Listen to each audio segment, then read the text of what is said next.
이걸로도 때렸다 뭐 이런 거 있어요. 귀도 맞아봤고. 귀를 어떻게 때려요? 귀만 때리는 선생님이 손으로요? 계셨는데 이렇게 짧은 봉을 갖고 다니셨어요. 아, 굉장히 단단한 나무 봉을. 네. 그 그걸로 상태로 귀를. 이렇게 스냅을 주어서 귀를 탁 해서 때려요. 오. 귀가 엄청 아프거든요. 안 다쳐요? 그 스트레스가 발생하면 코르티솔 호르몬이 나오잖아요. 네. 근데 요게 일단은 적당히 나오면 각성을 시키는데 네. 이게 많아질 경우에는 해마 영역의 성능이 좀 저하가 됩니다. 네. 우리나라 영화 떠오르는 게 있어요. 음? 4등. 아이를 너무 혹독하게 다루기도 하고 저는 거기에 등장하는 그 엄마 캐릭터가 맞아요. 무섭죠. 아, 그건 엄마도 아니야 정말. 로빈 윌리엄스가 비극적으로 이 세상을 떠났을 때 굉장히 충격적이었거든요.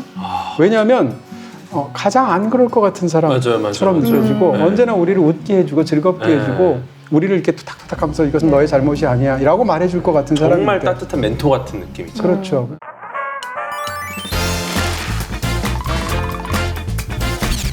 선생님 교사 이렇게 안 하고 선생님 하니까 뭔가 너무 좋죠. 기분도 훈훈해지네요. 그러니까요. 선생님 우리 그리고 지난주에 마인드맵 배웠잖아요. 정석을 예. 경험했죠. 어렸을 때 그 마인드맵을 배운 적 있어요.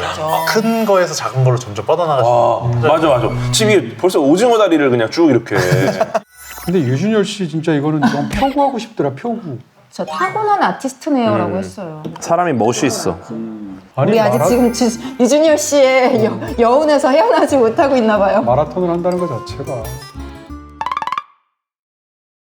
선생님 하면 어렸을 때 학교 선생님이 떠오르기도 하고 뭐 학원 선생님, 과외 선생님이 떠오르시는 분들도 계실 거고 네. 또 뭐 선생님이라는 정확한 직함을 가지고 있진 않지만 가르침을 주고 가이드를 해주시는 분들은 많이 있잖아요. 그래서 그럼요. 여러 얼굴들이 떠오르는데 전 사실 같이 녹화를 하면서 두 분에게서 많이 배우거든요.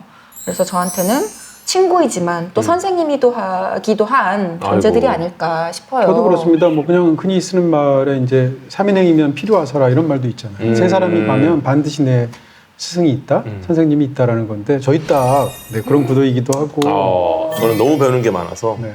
두 분 인생에서 좀 네. 기억에 남는 인상적인 선생님 있으세요? 공부를 열심히 해가지고 좋아하는 선생님 있는 과목은 그렇죠. 무조건 전교 1등을 했습니다. 그게 뭐예요? 시대에 따라 좀 다른데 지구과학 이런 거. 국어였던 경우도 있고 뭐 한문이었던 경우도 있고 한문. 뭐 도덕이었던 경우도 있고 모든 과목을 다 잘했다는 얘기네요. 아니요. 근데 이제 내가 또 좋아하고 존경하는 선생님이 있잖아요. 네. 근데 그러면 선생님한테 뭔가 사랑받고 싶은데 혹시 다 예쁜 선생님들이었어요? 공교롭게도 좀 그런 것 같긴 해요. 다 여자 선생님들이었어요? 눈치챘어요. 근데 그렇진 않아요. 근데 남자 선생님 중에서는 좀 그 정의로운 선생님들이 계세요. 딱 내가 봤을 때 저 선생님 진짜 정의롭구나. 근데 그게 그냥 나를 좋아하는 건 관련이 없어. 여자 선생님들도 정말 멋지다. 그렇게 딱 있으면 이제 내가 뭔을 잘할까? 공부를 잘해야 되겠구나. 그럼 무조건 1등 해야겠다. 그거를 되게 좀 좋은 동기부여였죠. 저한테는. 하면 하는구나. 네. 안현모 씨는 선생님들의 사랑 엄청 받았을 것 같아요. 학교 다닐 때. 야, 좀 이거 안현모 좀 봐라. 너무 부정하지 그런 않는 거. 거는 이거 긍정입니다. 어디까지 말해야 되나 이런 표정 아니에요 지금? 네. 그런가? 선생님들께서 그렇게 편애하시는 선생님들은 아니었던 것 같아요. 그래요. 근데 제가 좋아했던 선생님들도 많죠. 사실 저는 좀 어렸을 때, 되게 어렸을 때 어떤 선생님을 너무 좋아해서 막 주차장까지 따라가고 진짜요? 그랬던 적이 있어요. 막 차가 오면 막 반가워하고 그 애기들이 왜 좀 그러는지 있죠, 몰라요. 매력이 되게 있죠. 어렸을 때. 선생님 입장에서 얼마나 귀여웠겠어요. 그러니까 얼마 귀여워. 네, 막 너무 좋았나 봐요. 선생님 향수 냄새 같은 그 냄새도 막 기억나고 항상 좋은 냄새가 났었거든요. 저는 중학교 2학년 때 이제 약간 글 쓰는 거 그때도 좋아해서 이제 학교 대표 이렇게 해가지고 어떤 한 대학에서 이렇게 뭐라고 그럴까요? 100일장 대회 전국 뭐 이런 거 네네네. 개최해요. 시제를 딱 주면은 시 한 쓰고 줄 평 쓰기 막 이런 네. 수필 쓰면 뭐 수필 쓰고 이런 거였어요. 그래서 가지고 제출하기 바로 직전인데 선생님을 이제 한 1, 20분 전에 잠깐 만날 수 있도록 되어 있었어요. 1, 20분 전에 선생님을 딱 만났는데 국어 선생님이었고 제가 굉장히 좋아하는 선생님이었고 저랑 굉장히 친하기도 했는데 대학 졸업하고 막 부임한 선생님이어서 그 정도면 뭐 제가 한 15살 그분은 25살 극복할 수 있죠. 극복 안 하고 싶고요. 제가 글씨를 너무 못 쓰거든요. 보셔서 아시겠습니다. 하나도 못 알아보신 거예요? 근데 원고지를 가져오시더니 20분 동안 제 글을 베껴 쓰셨어요. 이렇게 쓰면 안 글씨를 된다. 알아봐야 되니까. 알아봐야 된다. 제출을 해야 되니까. 그러면서 땀을 뻘뻘 흘리면서 옆에서 베껴 쓰는데 너무 멋있다. 그걸 옆에서 이렇게 선생님을 쳐다보고 있는데 너무 뭉클한 거예요. 오, 한 글자도 안 고치고 그대로. 네, 고스란히. 글을 고친 게 선생님이 아니고. 되게 멋있다. 나 감동받았어요 지금. 네, 그래서 그 선생님이 그 제출해서 상 받았거든요. 글씨 때문에 와. 선생님이 나한테 이렇게까지 해준다라는 애틋한 그런 순간으로 기억이 납니다. 와, 감동적이에요. 홍길수 선생님 감사합니다.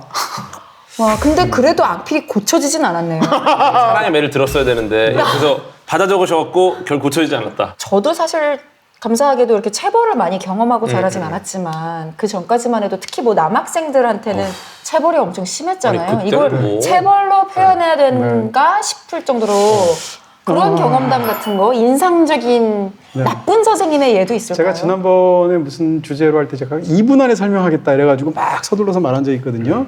이거 2시간 주셔야 됩니다. 이 주제는. 직접 아니면 당하신 체벌이에요? 벌을 그럼요. 주제로. 진짜로? 네. 제가 중고등학교 시절, 초등학교 시절 다녔던 때는 솔직히 말하면 국가적으로도 야만의 시대였었고 그런 국가적인 야만뿐만 아니라 학교에서도 야만의 시대였었고요. 물론 그 당시에도 정말 뭐라고 평생 잊혀지지 않는 아까 말씀드린 그런 선생님을 비롯한 너무 좋은 분들이 많으셨는데 그런 선생님들을 포함해서도 사실은 뭐라고 할까요? 폭력에 대한 이래도 된다라고 다들 생각했던 시대였던 것 같고 자기는 사랑의 매라고 생각해서 체벌을 하시지만 네. 사실은 본풀이였던 것으로 느껴지는 경우가 훨씬 더 많았고 저는 사실은 체벌은 별로 없거든요. 네. 왜냐면 약간 모범생이었으니까. 근데 이제 다른 반 선생님이 틈만 내면 내 머리를 때리는 거야. 그러면서 너 때문에 반평균 올라간다고. 네. 머리 나빠져. 아, 그 이게 무슨 다른 말이야? 반이니까? 무슨 주제로 얘기를 너무 화가 해도 나는 거야. 우리 반 평균이 올라가야 되는데 너 머리 나빠져라. 약간 이런 데 자꾸 머리만 때려. 그리고 다른 데 안 때려. 심지어는 그 체벌을 가하는 순간에서의 그런 그 체벌의 종류가 너무 가학적인 경우도 많았어요.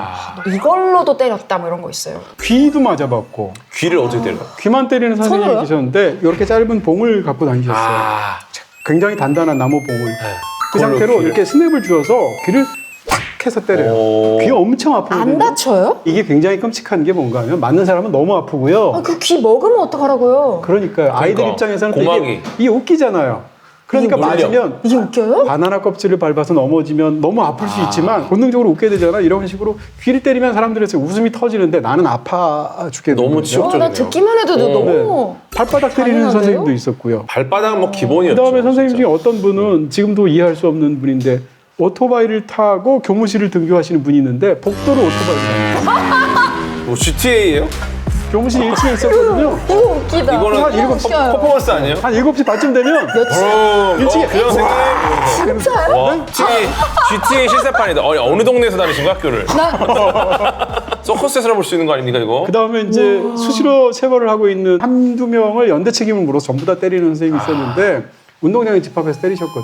네. 선생님의 치명적인 약점이 고혈압이에요. 아, 그러다 보니까 항상 60명을 다 못 때리고 중간에 막 중간에 멈춰요. 뒷목 잡고 그러니까 운동장에 모여 하면 애들끼리 서로 뒤에 가서 맞으려고. 왜냐하면 맨 뒤에 가면 안 맞거든요. 본인의 분노를 본인이 핸들링을 못하는 한 거. 20명 때리다가 오늘 그만 이러고 들어가시거든요. 그거는 제가 볼 때 때리는 순서를 뒤부터 때리는 거 같아요. 약간 혼란을 줘야 돼. 지금 웃지만 이런 게 일상적이었단 말이에요. 아니, 이러다 진짜 보니까 어떻게 하면 학교 가서 안 맞을 수 있을까? 선생님들이 오토바이 출근이 제일 진짜 그 때리는 것도 때리는 거지만 뭔가 그 당시에는 약간 치욕을 주려고 하는 선생님들이 계셨던 것 같아요. 언어적 폭력? 일반적으로는 그러지 않지만, 그러니까 아니 언어적으로 그렇지만 체벌 자체가 치욕적인 거예요. 그럼요. 수치심을 유발하려고. 그럼요. 인중을 때리는 분도 계셨고 네. 자 모서리로 그리고 그 바닥에 침을 뱉어서 그 슬리퍼로 이렇게 침을 이렇게 비비죠. 비빈 다음에 네. 그 슬리퍼로 따귀를 때리는. 약간 촉촉하라고. 네, 그러니까 그런 분들은 감옥 가야 이건 돼. 좀 진짜. 심하다. 정말 그래서 근데 되게 그 학교에서 유명했어요 선생님은. 그런 게 아까 말씀드렸듯이 세상에 사랑의 매는 존재하지 않는다고 저는 생각해요. 그런 입장이고요. 근데 어쨌건 과연 우리가 뭘 그렇게 잘못했을까부터 시작해서 설사 잘못했어도 그런 체벌이 옳았을까까지 그럼요. 굉장히 많은 생각을 하고 그런 식으로 폭력이 체화되다 보니까 제가 이따 오늘 할 영화들도 얘기해 그런데 내가 누군가를 힘이나 권력으로 때릴 수 있는 위치에 서게 되는 상황이 되면 자기가 맞은 경험이 누군가를 또 때릴 수 있는 경험으로 전화되기도 해요. 진짜 지금은 많이 없어졌고 지금은- 개선됐으니까 이렇게 저희가 얘기할 수 있는 거의 거고. 없지 않나요 지금은 아예? 저는 네. 궤도님의 마인드맵에서 맞아 이것도 있었지 싶었던 게 네. 리플래시예요. 네. 이게 좋은 선생님이라고만은 할 수 없는 학생을 너무 지나치게 압박하고 몰아붙이는 영화 보다가 저래도 되나 싶을 정도로 무서운 선생님이잖아요. 네, 일단은 우리가 좋은 선생님 하면은 계속 말씀드린 게 로빈 윌리엄스의 모습이 딱 떠올라요. 근데 과연 그것만이 학습에 가장 유리할까? 이런 고민을 할 수 있는 거죠. There are no two words in the English language more harmful than good job. 학습 효과를 높이는 게 굉장히 좋은 선생님의 조건 중 하나지 않습니까?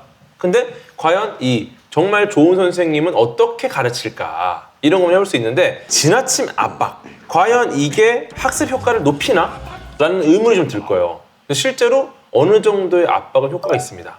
그 스트레스가 발생하면 코르티솔 호르몬이 나오잖아요. 근데 요게 일단은 적당히 나오면 각성을 시키는데 이게 많아질 경우에는 해마 영역의 성능이 좀 저하가 됩니다. 네, 즉 기억력이 감퇴된다는 거. 이거는 학습 효과를 떨어뜨리는 거고 사고력이나 문제 해결을 도와주는 전두엽 기능도 저하가 돼요.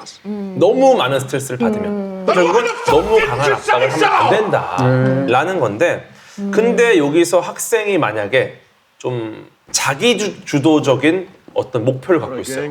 내재적인 어떤 동기가 굉장히 강력한 거야. 그럴 경우에 만들어지는 압박은 학업 성취에 도움이 많이 됩니다. 네.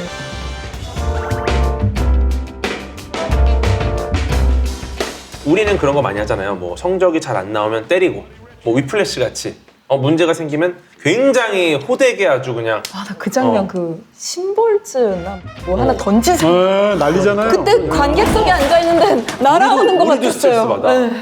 근데 그런 것들 아니면은 요거랑 반대로 생각하는 게 보상.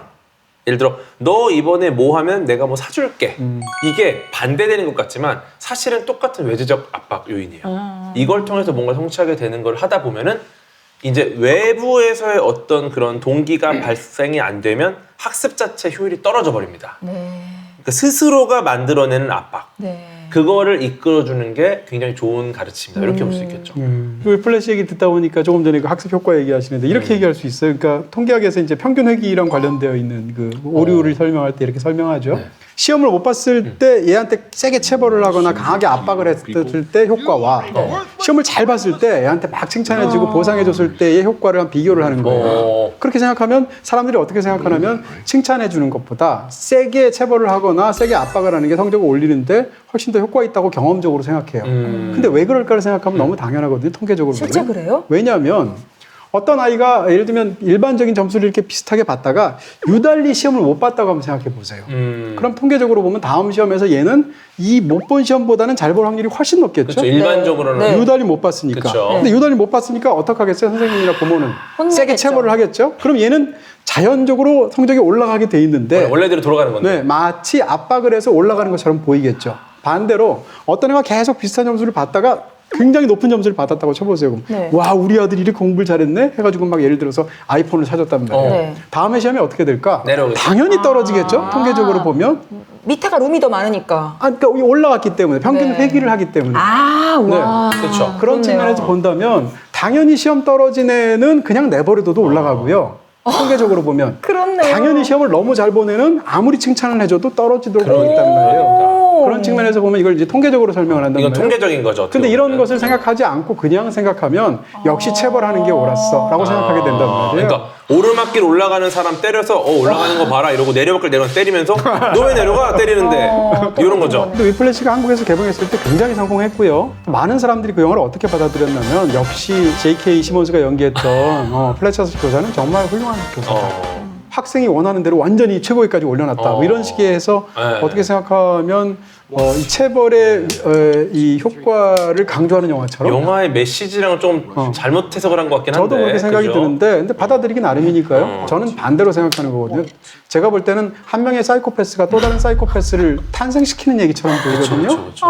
극 중에 등장하는 마일스 텔러도 역시 사실상 일종의 약간 소시오패스나 사이코패스적인 측면이 있는 거예요. 예를 들어서 극장에 있는 그 자기가 좋아했던 여자한테 대하는 태도를 보면 그런 게 느껴지거든요. 결과적으로는 그것을 자기가 다 받아 먹어서 마지막에 그 판을 자기가 휩쓸어서 완전히 그 또 다른 어떤 위치에 등극했다는 사실 자체, 그 교수법이 통했다는 것 자체가 마일스 텔러도 사실은 그런 맹아가 있다는 거예요. 이런 장면에서 보면 두 명의 사이코패스에 관한 굉장히 무시무시한 스릴러처럼 보이는데 이거를 굉장히 무슨 어떤 참교육이 어떤 매서움을 보여주는 진짜요? 이렇게 받아들이는 사람도 있단 말이에요. 우린 틀리지 않았어. 이런 그런 느낌. 선생님들은 그렇게 받아들였겠네요. 아, 내가 잘하고 있는 거야. 그럴 수도 있어요. 지금 나눈 이 내용은 행동심리학 쪽에서 이제 강화로 좀 설명을 할 수가 있는데 네. 결국은 이 강화가 이제 두 가지가 있어요. 긍정적 강화, 부정적 강화가 있습니다. 이 두 가지의 강화가 둘 다 결국 행동을 증가시키게 만드는데 근데 결론이 좀 장기적으로만 달라져요. 긍정적 강화는 뭐냐? 원하는 보상을 추가함으로써 그 행동을 또 하게 만드는 거. 예를 들어 너 이거 하면 뭐 칭찬해주고 좋아지고 그러면 칭찬을 받았다는 그 마음이 나에게 남아있어. 그러니까 이것 때문에 또 그런 걸 경험하고 싶다는 내재적 요인이 남아 있습니다. 근데 부정적 강화는 이제 싫은 거를 없애서 행동을 강화하는 거예요. 너 공부해 압박을 해요. 근데 이 부정적 강화가 사라져. 사라졌네? 안 해도 되나 보다. 그러면서 바로 중단돼요. 학습 자체가. 그래서 시험 끝나면 공부 안 해도 되는구나. 대학 입학하면 공부 안 해도 되는구나. 이게 부정적 강화의 결과물이거든요. 근데 부정적 강화가 유용한 경우가 있긴 있어요. 안전벨트 경고음. 이거 부정적 강화거든요. 그러니까 지금 바로 너가 이 행동을 수정하지 않으면 이 소리는 멈추지 않는다. 이거는 굉장히 빠르게 단기적으로 내가 벨트를 매게 만들죠. 근데 일반적인 이 학생들의 학습에는 긍정적인 강화가 조금 더 유리하다. 이렇게 보는 거죠. 비슷한 게 양말은 프라다를 입는다라는 영화가 또 비슷해요? 있죠. 네, 저는 되게 비슷하게 느낀 게 네. 이게 뭐 배경이나 뭐 이런 것들은 달라졌어요. 네. 패션에 관심은 없고 어떤 경험을 하기 위해서 앤디라는 분이 유명한 패션 잡지 네. 편집장 미란다를 만나서 거기서 취직을 해서 일을 하게 되죠. 네. 근데 이 미란다의 역할이 어떻게 보면 좀 비슷하다고 봐요. 그러니까 굉장히 독설에다가 상처를 주는 말을 하면서 무언가를 가르쳐주는 것처럼 하는데 그게 긍정적인 강화는 좀 아닌 것 같다. 굉장히 부정적인 강화에 가까워. 약간 플래처 선생님 비슷한 면이 있죠. 이 사람이 거기서 버텨내서 무언가를 성취를 이뤄냈고 분명히 잘 돼서 성과를 냈지만 때려치고 본인이 좋아하는 길을 가잖아요. 거기서 이제 어떻게 보면은 이 영화가 말하고 싶었던 표현법이 나온 거죠. 그래서 이겨내서 했지만 결국 얘는 맞지 않는 옷을 입었던 거고 이 교육 방식 자체가 올바르진 않았다. 어떻게 보면 좀 더 면밀하게 얘를 살피지 못했다. 그 직장 생활 이야기 하시니까 네. 생각난 또 앤 해서웨이가 나오는 작품이 있어요. 인턴. 인턴. 네. 보통 인턴은 우리가 사회 초년생 때 정말 열정페이로 하는 게 인턴인데 여기서는 반대로 70세 로버트 드니로가 앤 해서웨이가 창업한 회사에 인턴으로 들어오죠. 이미 다른 회사에서 은퇴를 한 이후에 인생의 풍부한 경험을 가지고 있는 로버트 드니로는 앤 해서웨이가 보니까 본인이 피땀으로 일궈낸 회사의 경영권을 다른 데다가 넘겨야 되는 상황이 됐고 또 워킹맘으로서 집에는 아이가 있고 남편이 있는데 얼마나 이 양쪽을 스트러글링을 하면서 본인만의 아픔이 많을까 하는 그런 내면까지도 주의 깊게 보게 돼요. 어른으로서. 그러니까 어떻게 딸내미 같기도 하고 하니까 높은 직장 상사지만 또 이렇게 좀 수호천사처럼 둘 사이에 유대가 생기면서 CEO도 인턴한테 어떤 인생의 중요한 가르침들을 배우게 되는 내용이거든요. 그러니까 어떻게 보면 우리한테 필요한 거는 멘토일 수도 있는 것 같아요. 그러니까 특히 요즘 세상에는 각종 컨텐츠를 통해서 온 세상 지식을 다 접할 수 있고 뭐 유수의 교수들의 수업도 다 온라인으로 수강할 수 있고 찾아보면 지식적으로 얻을 수 있는 건 참 많은데 곁에 이렇게 좋은 멘토가 있는 거 멘토의 역할이 앞으로 더 중요하지 않을까. 이제는 수업도 막 AI로 듣고 하니까. 멘토를 선생님으로 생각하세요? 저한테 선생님은 그 사람한테 하나라도 배울 점이 있으면 선생님이에요. 사실은 멘토 선생님의 가장 큰 차이는 커리큘럼이거든요. 그러니까 선생님은 그쵸. 내가 이 학기 동안 가르쳐야 되는 게 정해져 있어요. 그리고 얘를 책임져야 되고. 이거를 가르쳐 주지 않으면 선생님이 아무리 훌륭한 조언을 해줘도 이 선생님은 선생님이라고 불리면 안 돼요. 근데 멘토는 커리큘럼이 없어요. 그쵸. 이 사람은 본인의 경험을 기반으로 무언가 좋은 영향을 끼치면 돼요. 왜냐면 지금 그 인턴도 로버트 드니로도 커리큘럼에 따라서 아니죠. NSA를 가르친 거 아니에요. 그러니까 멘토 역할인 거죠. 근데 지금도 나오지만 이상적인 교육자라는 얘기를 하고 있잖아요. 사실 이상적인 교육자는 어떻게 이 학생을 가르칠 것인가에 대한 고민을 해야 돼요. 근데 지금 계속 말씀을 나눈 게 긍정적인 강화냐 부정적인 강화냐 어떻게 내재적인 압박을 하게 만들 것이냐 이런 것들을 고민을 해야 되는데 학생이 전부 다 캐릭터가 다르다는 거죠. 그러면 이 한 반에 있는 모든 학생들에게 맞춤형 교육을 제공해야 되는데 교사 한 명이 과연 그걸 할 수 있겠느냐? 못하는 거예요. 왜냐면 네. 이들을 자세하게 면밀히 관찰하고 이들에 대한 특징을 알아내서 그들에게 맞는 교육을 제공해야 되는데 그게 안 된다는 거죠. 정해진 시간 안에 다수에게 동일한 교육을 제공하니까. 요거에 대한 대안으로 나온 게 디지털 교육인 거예요. 그래서 선생님의 역할을 AI가 대신하는 게 아니라 선생님이 관찰하지 못하는 영역을 AI가 관찰하는 거죠. 그래서 같은 교실 선생님은 같은 수업을 진행하지만 이 학생들이 사용하는 교재는 다 다른 거예요. 네, 그래서 누군가는 이게 너무 난이도가 높기 때문에 이거에 대한 하나하나의 자세한 설명을 여기 담아주고요. 누군가는 이 설명을 기반으로 더 심화된 문제가 표현이 되고 그러면 개인마다 거기 맞춤형으로 효과적인 학습 경험을 만든다.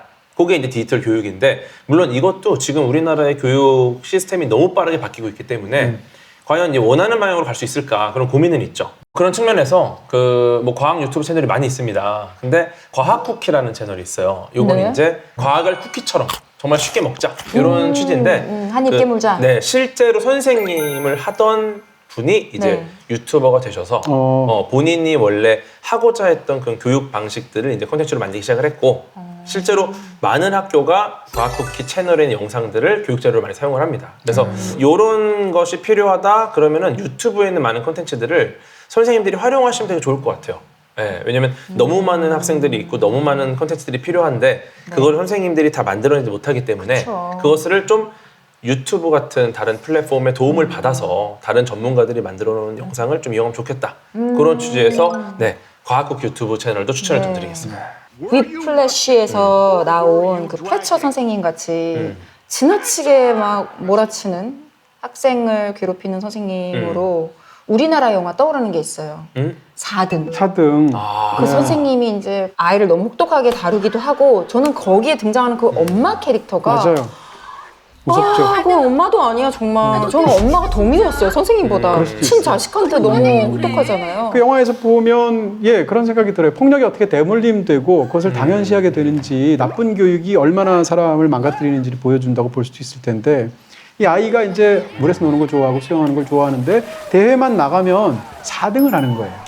엄마 입장에서 보면 이제 자기 어떤 성취를 아들을 이렇게 푸시를 해가지고 좋은 성적을 내기 위해서 1등하게 하는 게 목적인 거예요.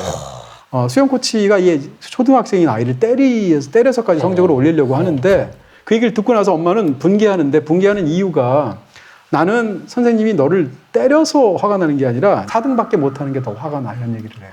그러니까 맞아서라도 해라. 1등 하는 게 4등을 낫죠. 모면하고 싶은 거예요. 그 다음에 이제 아이가 정 못 견디니까 수영선수를 안 하겠다고 하거든요. 그러니까 엄마가 뭐라고 얘기하냐면 아니 내가 너보다도 훨씬 더 열심히 이 문제에 계속 이렇게 해서 힘을 썼는데 네가 무슨 자격으로 수영선수를 그만둬? 이런 말을 엄마가 한단 말이죠. 네가 무슨 권리로 수영 그만둬? 엄마가 너보다 더 열심히 했는데 네가 무슨 권리로 너보다 수영을 이 나쁜 놈! 아마도 이제 엄마도 물론 당연히 아들을 사랑하는 엄마였겠습니다만 이거 얼마나 아이를 이제 망가뜨리는지 보여주고 또 한 가지는 선생님은 이제 박혜준 씨가 굉장히 뛰어난 연기를 하는데 이 선수 생활을 할 때 엄청난 선수, 아시아 신기록을 세울 정도의 수영 선수였어요. 근데 이제 본인 컨트롤을 못해서 술도 하고 담배도 하고 도박도 하다가 너무 선수 생활이 망가지니까 당시에 감독이었던 사람이 심할 정도로 체벌을 했죠. 나를 때려? 그래서 화가 나가지고 선수 생활을 그만둔 어떤 흑역사가 있었던 사람이에요. 근데 이 사람은 그렇게 맞다 보니까 이 초등학생인 어린아이를 가르치고 있음에도 불구하고 이 아이를 수시로 체벌을 하죠. 근데 체벌할 때 뭐라고 얘기하냐면 아니 의욕도 없는 아이를 때리지 않고 어떻게 가르쳐요? 라고 말을 하고 내가 겪어보니까 이렇게 힘들 때는 옆에서 푸시해주고 때려주는 선생님이 나중에 보면 진짜 고맙더라. 라고 자기는 과거에 믿지도 않았던 말을 하게 되죠. 근데 이 영화에서 가장 비극적인 건 이 초등학생 아이가 자기가 쓰고 있는 수경을 동생이 써요. 그러니까 너 왜 내 건드리지도 말라는 나의 수경을 네가 썼어 해서 동생을 때리는데 지금부터 5대 때릴 거야. 숫자 세 이러면서 5대를 때린단 말이에요. 이 아이가. 보는 대로 하는 거죠. 그러니까 이 어떻게 보면 3번에 걸쳐 있는 이 어떻게 보면 이 폭력의 악업이라고 그럴까? 매우 한국적인 현실을 다루고 있기도 하고 그러면서도 왜 교육에서 폭력이 있으면 안 되는지를 너무 잘 보여주는 그런 우수한 영화라고 할 수 있습니다. 요즘은 뭐 사실은 교사들 최소한 물리적인 체벌은 아예 안 하지 않나요? 됐어요. 오히려 뭐 요즘은 학생들 신고하잖아요. 학생들이 교사에 교권인데 침해를 받는 게 문제죠. 그렇죠. 오히려 문제죠. 반대로. 저는 사실은 이제 저희 집안이나 친구들이나 이 교사들이 너무 많아요. 네. 저희 누나가 30년 이상 교직에 봉직하시다가 이제 지난달에 퇴임을 했고요. 저랑 가장 친한 친구들이 다 교사들이고 저희 아버지가 중학교 교사셨고요. 어머니가 사범학교를 다니셨거든요. 교직이라는 게 얼마나 사실은 굉장히 신성한 것인가 라는 생각이 들기도 하고 다른 한편으로는 또 너무 어렵잖아요. 현실적으로 어렵기도 또 하고. 너무 그만큼 어려워요. 또 이렇게 리워드가 가지도 않고 이런 측면에서 굉장히 마음이 복잡해집니다. 네. 근데 또 한편으로는 생각해보면 두 분은 선생님의 위치가 되신 적도 많잖아요. 뭐 인상적이었던 나의 선생님으로서의 경험 혹은 리워드 이런 게 있을까요? 저는 사실 어려서부터 이렇게 좀 가르치는 것 걸 좋아했던 것 같고요. 왜 어떤 사람 보면 본인은 엄청나게 많이 알고 이러는데 잘 못 가르치는 스타일의 사람들이 그렇죠, 있죠. 네. 왜 그런 거 있잖아요. 아는 것과 가르치는 것 별개라는 네. 속담도 있는데 저는 이제 고등학교 2학년 때도 고등학교 1학년을 가르쳤거든요. 오. 마해를 했었어요. 고등학교 2학년이요? 네네네. 돈을 받고요? 돈을 와, 받고요. 대박. 물론 소액이었지만 받고 고2 때부터 가르쳤었고요. 제가 첫 해에 가르친 아이들이 비교적 대학을 잘 간 거예요. 그러니까 소문이 퍼지잖아요. 과외가 너무 많이 들어와서 제가 휴학을 했어요. 유학 자금을 모으기 위해서 너무 많이 들어오는데 특히 이과 쪽에서 과외가 많이 들어오는 거예요. 왜 저는 문과잖아요. 그래서 여기 왕십리에 대형학원이라는 단과 학원이 있었어요. 네. 제가 이과 수학을 들었어요. 수강을 했다고요? 네. 잘 가르치기 위해서? 가르치기 위해서 이과 수학을 배워서 그래서 이과 아이들을 가르쳤었어요. 그리고 이제 세월이 가서는 이제 대학 강의도 했었는데 한 10여 년 전쯤에 한예종하고 제가 서울대 출강을 했었거든요. 한예종은 한 학기 강의하고 서울대는 6학기 3년을 강의를 했었는데 네. 그 대학에 출강을 하니까 너무 좋은 게 계절이 바뀌는 걸 알 수 있는 거예요. 캠퍼스를 그게 너무 걸어 다니니까. 그렇죠. 더군다나 서울의 이 맞아요, 살막한 맞아요. 곳에서 교정에 들어가면 교정 분위기 다르고 한 주 단위로 이제 강의를 출강하잖아요. 3시간짜리 강의하려고. 그럼 지난주 공기와 이번 주 공기가 그렇죠. 달라요. 중고등학교 때 선생님들이 가끔 굉장히 좋은 선생님들이 아유 너희들 푸릇푸릇한 것만 봐도 좋다 이렇게 말하는 선생님들이 있었단 말이에요. 저는 그게 그냥 하는 말인 줄 알았는데 초롱초롱한 아이들 열심히 듣는 아이들 보면 그게 그렇게 귀엽고 맞아. 네, 너무 기분이 좋아요. 한 학기 동안 뭐 1년 동안 계속 보잖아요. 그러니까 정이 들어. 네, 저도 이제 그렇죠. 서울예술대학교에서 강의를 했었는데 네. 예술을 위한 수학, 예술을 위한 과학, 뭐 인간과 재밌겠다. 우주. 와. 그러니까 원래는 기존에 그 연습 문제를 푸던 수업이었대요. 근데 제가 생각해 보니까 거기가 다 예술가들이에요. 그러니까 뭐 극작을 하시는 분도 계시고 뭐 연기, 뭐 실용음악, 뭐 사진, 뭐 굉장히 다양한 예술가들. 그러니까 이 친구들이 그 수학 문제 푸는 게 삶에 도움이 될까? 영원히 풀 것 같지 않은 거야, 이 친구들이 졸업을 해서. 왜냐면 우리도 안 쓰잖아. 일체 수식을 전혀 쓰지 않았어요. 네, 그래서 이제 첫날은 뭐 예를 들어 영이란 무엇인가? 네, 영이 갖는 의미에 대한 거를 쫙 해갖고 그런 식으로 해서 수학의 모든 개념에서 영감을 얻을 수 있을 만한 것들을 모아서 이제 커리큘럼을 만들었는데 아이들이 너무너무 재밌어요. 재밌었을 것 같아요. 그래서 학생 수 제한이 있으니까 청강하는 친구도 있었어요. 아예 성적과 무관하게. 그래갖고 너무 재밌게 했고 지금까지도 이 학생들이 다 연락이 와요. 심지어 지금은 제가 검색하면 나오잖아요. 인스타그램 같은 게. 그러니까 뭐 교수님 저 누구누구 다 기억이 나는 거예요. 왜냐면 너무 친했었으니까. 그러니까 가르친다는 네. 게 보람이 참 이런 것 같아요. 맞아요. 두 분 이야기를 들어보니까 두 분은 정말 좋은 선생님이셨던 것 같고 그렇기 때문에 지금이라도 이렇게 제가 뭐 학생으로 만난 건 아니지만 두 분의 이야기를 매주 들을 수 있어서 정말 행운하다 이런 생각이 들거든요. 머릿속에 떠오르는 좋은 선생님 캐릭터. 사실 로빈 윌리엄스 빼고는 그러니까. 말을 하지 않을 수가 저도 없다. 할 수가 적었어요. 없다. 네. 네, 말할 수가 없죠. 군 시인의 사회가 물론 대표적이지만 굿윌 헌팅에서도 또 중요한 선생님으로 등장하시잖아요. There is a problem with the main hallway chalkboard. It took my colleagues and I more than 2 years to prove. I'm hoping that one of you might prove it by the end of the semester. This boy's genius is unapparent. 약간 윌 헌팅이 좀 이상하잖아요. 얘가. Resisting. I've spoken to the judge, and he's agreed to release you. 어떻게 여기 쇼온 맥과이어라는 이제 교수님이 나오시잖아요. 네, 로빈 윌리엄스. 네, 진짜 처음으로 인생에서 제대로 된 어른, 제대로 된 스승을 만나서 이제 얘는 좀 새로워지는구나. 좀 그런 것 때문에 좀 감동했던 것 같아요. 근데 과연 이것을 내가 흉내로 낼 수 있을까? 그러니까 저는 사실은 누군가를 가르치거나 누군가한테 어떤 이야기를 들려주더라도 그냥 저도 배운다는 느낌으로 하는 거지 내가 스승이라는 생각은 진짜 아예 못하겠어요. 너무 어렵고 그거는 그릇 자체가 달라야 되고 선생님이라는 거는 저는 무게가 너무 큰 거예요. 제가 어떻게 해도 절대 될 수 없는 직업 중에 하나는 너무 어려운 직업. 선생님이다. 네. 진짜 맞아요. 근데 이 굿윌 헌팅에 선생님이 한 명만 나오는 게 아니잖아요. 네, 그쵸. 두 명의 선생님이 나오면서 네. 약간 대조를 이루잖아요. 스타일도 다르고. 어떻게 먼저 나온 선생님, 그 교수님이 네. 윌 헌팅의 천재적인 수학적 재능을 보고 네. 야, 얘는 정말 이 수학자를 만들어야 되겠다 라는 어떤 정확한 목적을 갖고 접근하시는 교수님이 계신 거고, Just to get drunk with his buddies. 근데 그게 아니라 그 뒤에 나오는 교수님이 바로 로빈 윌리엄스인데, 이분은 그냥 얘의 부족한 점을 채워주고 싶다라는 어떤 약간 자기를 바라보는 마음. 딱 대조되는 라인이 하나씩 있는 것 같아요. 대사 중에 첫 번째 교수는 어디 면접 볼 수 있는 기회를 어레인지를 해주잖아요. 난 너가 감사할 줄 알았어 라고 해요. 근데 반면에 로빈 윌리엄스는 네가 진짜 원하는 게 뭐야? 라고 물어봐요.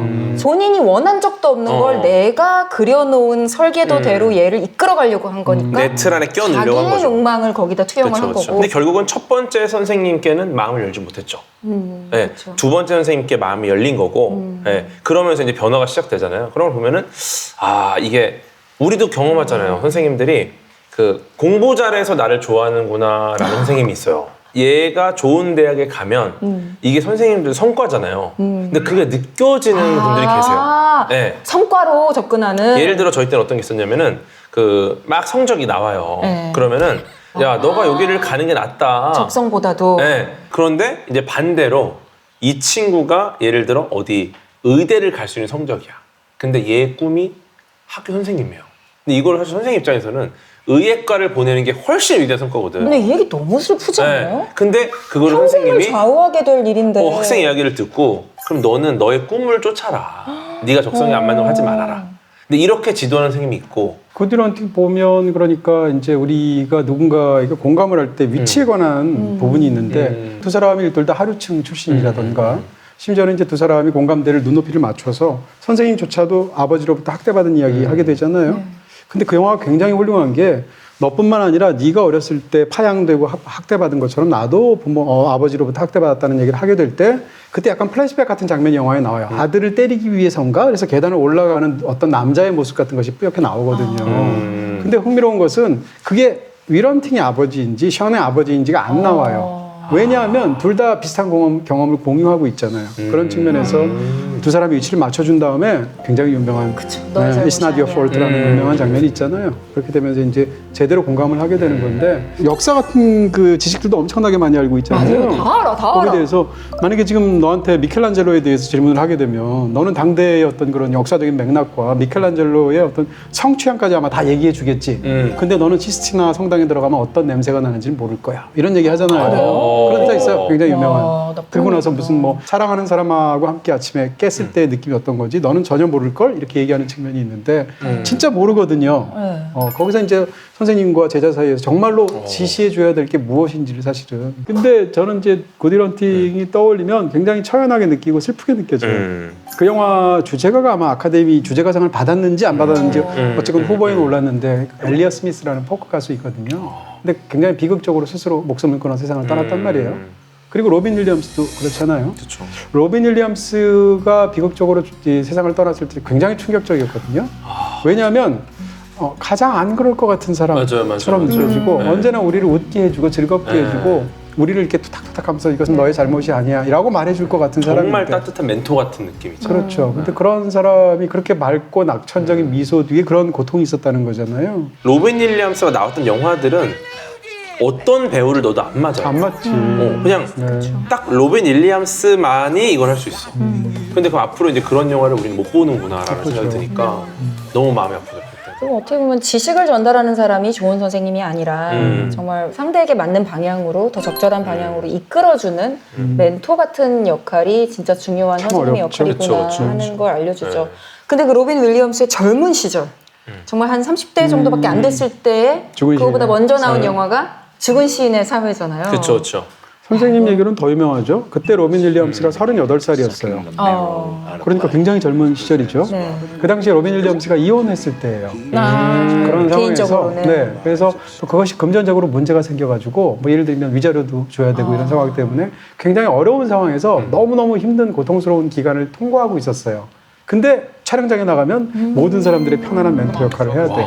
근데 영화 속에서는 그렇게 또 연기를 잘했다는 거예요. 그러니까 정말 프로 중에 프로죠. 죽은 신의 사회는 이제 여기 사실은 정확하게 알고 계시겠지만 제목이 오역부터 원래는 모임의 이름이죠. 그렇죠. 소사이어티를 이제 사회라고 번역하면 안 되고 그냥 동아리라는 뜻이고 데드포이트라는 것은 죽은 시인이라기보다는 예시인, 예시인 동아리 정도로 번역을 해야 되는데 이게 오역이죠, 완벽한. 그게 더 멋있잖아요. 죽은 시인의 사회. 뭔가 비장하죠. 예시인 동아리. 우리는 죽은 시인의 사회. 비장하잖아요. 거기 선생님이 교수하는 걸 보면 그게 이제 웰튼 고교라는 살인 명문고인데 아이비리그 진학률이 70%가 넘어요. 엄청난 명문이죠. 다 부모들도 다 부자들이고. 근데 거기에 이 학교 출신인 선생님이 다시 부임한 거죠. 우리 식으로 얘기하면 이제 뭐 문학 선생님, 국어 선생님으로 온 거예요. 영어 선생님이니까. 그래서 와서 가르치는데 교수법 다 생생하실걸요, 아마? 맞아요. 교탁 위에다 올라가게 하잖아요. 그렇죠. 시선을 바꾸려고. 세상을 다르게 보라고. 근데 그 장면이 마지막 장면하고 연결이 돼서 선생님이 쫓겨나려고 자기 짐을 가지러 왔을 때 학생들이 다 테이블 위로 올라가잖아요. 아, 소름 진짜. 네. 근데 그 감독이 피터 비어인데 그 장면 연출도 너무너무 잘한 게 보시게 되면 처음에 한 명씩 올라갈 때는 밑에서 위로 안각으로 찍거든요. 올려서 로우 앵글로 찍으면 올라가는 아이들이 하나씩 올라가는 게 잡힐 거 아니에요. 그러다 어느 순간이 되면 위에 있는 누군가의 시선으로 선생님이 까마득하게 내려다보는 부감으로 선생님을 딱 보여줘요. 이 얘기인즉슨 학생들한테 선생님이 이렇게 보인다는 뜻이잖아요. 그 다음 장면이 선생님이 다시 아이들을 보면 이번에는 화면 가득 수많은 아이들이 올라와 있는 게 딱 선생님 시점으로 보이거든요. 이랬을 때 이건 어떻게 생각하면 영화만이 보여줄 수 있는 언어로 이 양자 사이에 정말 진한 소통을 보여주는 거거든요. 저는 라플 위클리 최초로 단편 다큐 하나 추천할게요. 단편이 등장한 건 처음 아닌가요? 네. 짧아요. 그리고 유튜브에서 찾아볼 수 있는데 The Last Repair Shop이라는 제목인데 작년에 아카데미 시상식에서 단편 다큐상을 받았어요. 그 미국 LA에 공립학교들의 무료로 악기를 지원해주고 수리를 해주는 어떤 워크샵이 있어요. 네. 아이들이 쓸 그 악기를 그 리페어샵에서 수선을 하는 거예요. 수리를 해주고 한 8만 대 정도의 악기를 저소득층 아이들이 사용할 수 있게 이렇게 지원을 해주는데 그 장인들이 얼마나 악기를 섬세하게 다루는지가 거기서 나오고 그 악기를 지원받은 아이들은 열악한 가정 환경이나 형편 때문에 어딘가에 재미를 붙이고 그러지 못하다가 이제 음악을 만나고 악기를 연주하게 되면서 꿈도 생기고 즐거움도 찾고 이런 내용이에요. 근데 이게 어떻게 보면 직접 만나서 아이들을 대면으로 지도해주고 가르쳐준 건 아니지만 교육자잖아요, 일종의. 이 아이들이 이걸 연주할 그 생각을 상상을 하면서 이 악기들을 다루는 거고 벌써 한 60년이 넘었어요. 그 워크샵이 생긴 지가. 근데 이거 크리스 보워스라는 감독이 다른 감독이랑 공동으로 감독을 했는데 크리스 보워스가 바로 LA에서 본인이 처음으로 생애 첫 악기로 다뤘던 색소폰이 그런 무료 지원 프로그램으로 받았던 악기고 본인이 초등학교, 중학교 때 쳤던 그 피아노를 조율했던 선생님도 이 다큐를 만들면서 이제 인터뷰를 하게 되고 그래요. 그러니까 실제로 얼마나 이 프로그램이 유효한가, 얼마나 효과적인가가 나오고 이게 이제 나가고 난 후에 한 1,500만 달러가 들어왔대요. 후원금으로 계속 이런 프로그램이 더 확장될 수 있도록. 그래서 실제로 오스카 시상식에서 그 이 악기를 지원받아서 바이올린을 하는 여자아이가 같이 등단을 해서 상을 수상을 했고요.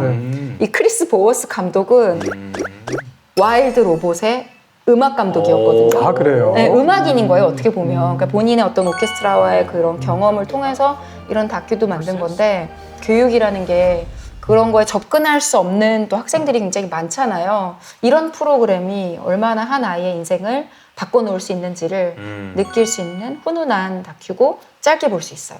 사실은 지금 현재 교직이 굉장히 어려운 그런 상황에 놓여 있지 않습니까? 근데 세상에 이제 직업이 다 그렇기도 하겠지만 교직을 바라보는 두 가지 시선이 있을 수 있을 텐데 정말 아이들을 다루는 것이고 너무 중요한 일들 다루니까 당연히 교사한테 필요한 어떤 덕목도 있을 것이고 또 그에 대한 사회적인 예우도 있어야겠죠. 이게 첫 번째일 텐데 저는 그 못지않게 중요한 게 교직도 어차피 노동자거든요. 그러니까 너무 교직에다가 이제 신성함이라든지 사회적인 덕목이라든지 이런 가치만 부여하고 거기에 대한 보상 같은 것은 굉장히 적잖아요. 그러니까 노동자로서 예를 들면 얼마나 어느 정도의 일을 처리할 수 있는 일을 할 수 있는지에 대한 부분부터 제대로 거기에 대해서 노동에 대해서 보상을 해주는지 안전하게 그 노동을 할 수 있도록 사회적으로 시스템을 만들어 준다든지 이런 모든 것들이 필요하단 말이에요. 그러니까 선생님도 당연히 노동자이고 노동자로서 적법하게 정당하게 누려야 될 권리들이 있잖아요. 그것이 당연히 수반되어야 된다라는 얘기를 개인적으로 꼭 하고 싶습니다. 좋은 말씀 해주셨네요. 자, 오늘 이동진 선생님 그리고 궤도 선생님과 함께 선생님을 주제로 이야기를 나눴는데 선생님들 생각하면서 좀 이야기하셨나요? 근데 사실은 좋은 선생님도 있었고 그렇지 않은 선생님들 다 기억이 나는데요.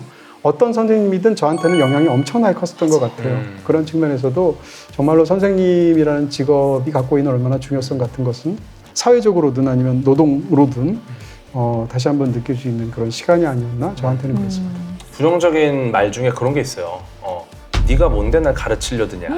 네. 저는 사실 네가 날 가르치려 들어라는 생각은 한 번도 해본 적이 없거든요. 왜냐면 모든 것이 배울 것들이기 때문에 가르치려 드는 게 어쩌면 당연한 거예요. 본인 손해예요. 네. 그렇게 생각하면. 네, 그래서 어떻게 보면 세상에는 가르치려 드는 사람이 있는 게 아니라 배우려 하지 않는 사람이 있는 거죠. 좋은 말이네요. 왜 가르치려 들어라는 생각보다는 나는 왜 더 배우려 하지 않을까?